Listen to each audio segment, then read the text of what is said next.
Hello comrades, Commissar Bro here today with Homeworld Remastered Edition.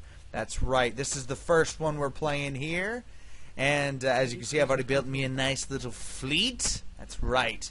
Let me give a quick background to those who may not know what Homeworld is.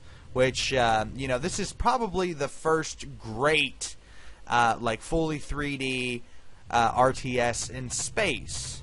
And it's amazing. I mean, if you haven't played it, you're really missing out, because this game is great. The series is amazing, and it was made by Relic back in the day. You know, this was actually like their first big hit, and not too long after that, they came out with Impossible Creatures, which was and not too long after that, they came out with the critically acclaimed Dawn of War. That's right, an amazing series in its own right.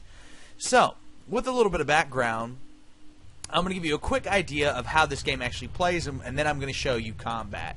So, basically, with this particular faction, you start out with a I'm getting ahead of myself. You can tell I'm obviously excited. It's just great. I mean, this is awesome. Look how fucking pretty this game is. Wait, let me. There we go. Let's look at that. Look at that carrier. Oh yeah, just look at that. It's beautiful, beautiful. And this mothership. Oh man, don't even get me started on it. But anyway. So basically you start out, you have your mothership and you have one carrier. You can go here to your build menu and you have several different types of ships you can build. You've got fighters, corvettes, frigates, capitals, resource, and there's various non-combat ships you can build as well. Everything has a function to a degree, or is a good counter for something else. For example, strike craft, like interceptors, are good against other strike craft. You know, attack bombers are good at capital ships. Defenders are a little bit tougher kind of fighters, basically. You know, as you go up, everything has a specific duty it's meant for. It's all kind of rock, paper, scissors in a sense, but, I mean, if you have a buttload of fighters, I mean, you could bring down a capital ship. It just might take a little bit of time. You gather resources, actually, by building resource collectors and mining out asteroids near a resource depository. In this case, like this resource collector, or this controller, I mean. Or even a carrier or the mothership can all be different vessels used to pick up resources. With those resources, you build a research ship, and you can research technologies. I've basically got all the technologies there are to get, for the most part, for this particular faction, just because I've been playing for a little bit of time. So, simply put, that's the game. That's all the basic mechanics you need to play the game. From there, it's kind of like you build your fleet and so on, and then you prepare for battle. So, without further ado, I'm going to show the nitty-gritty and of this particular, you know, the combat in this game. By the way, if I'm not mistaken, yeah, see, like, you can use shift to get a higher angle, so your ships will actually pull up a little bit.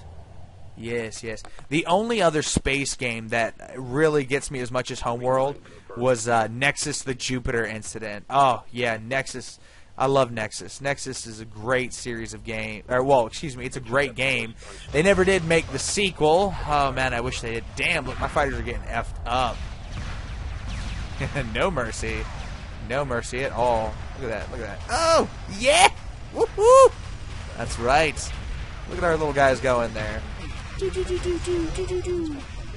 The space battles in this game are obviously incredibly awesome. That's actually our enemy faction over here that we're fighting. Yeah, look at that blast laser. Yes. Our capital ships are lagging behind a bit. Oh, look at that. That's so cool. Oh, I have such a nerd boner right now. Oh, they killed one of the ships. So it looks like our fleet is kind of getting beat right now. They're targeting our, like, rear frigates and whatnot. Like, basically the guys who can't defend themselves well.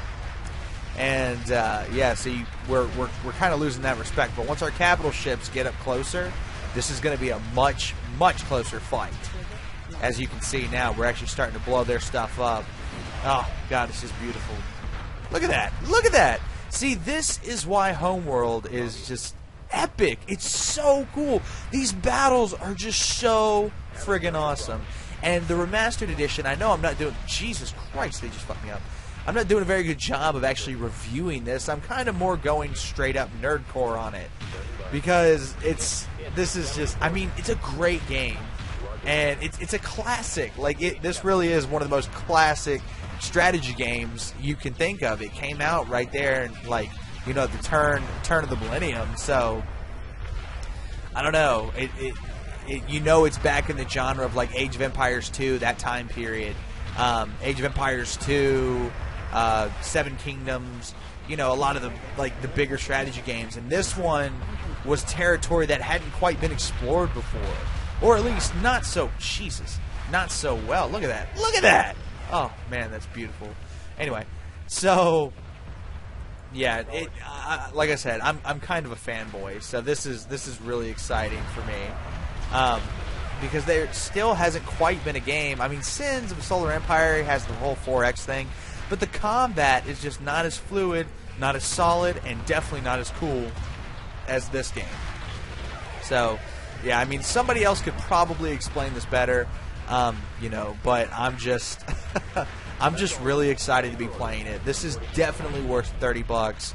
It's not just Homeworld 1 and 2 remastered, but you get Homeworld 1 and 2 remastered, and you get the original classic versions as well. And it's so worth the money. I don't think I could suggest any of the remastered games aside from maybe you know, Seven Kingdoms 2, which is one of my personal favorites. I can't say anything better about any of those. Basically, what I'm trying to say here, and I'm having so much trouble like iterating my point today, is this is worth your money. Go out and buy it. It is completely worth it. It is a hell of a lot of fun, and I am so happy that I finally get to relive part of my childhood with the Homeworld series and updated graphics on newer systems, and it, you know, plays perfectly. What I can't wait to see is the Star Wars Warlords mod. Oh man, I don't think they're gonna do it, but if they update it, oh, I will be so happy. And with that explosion, I think I've made my point. So thanks for watching, comrades, and I will see you guys next time. We got company.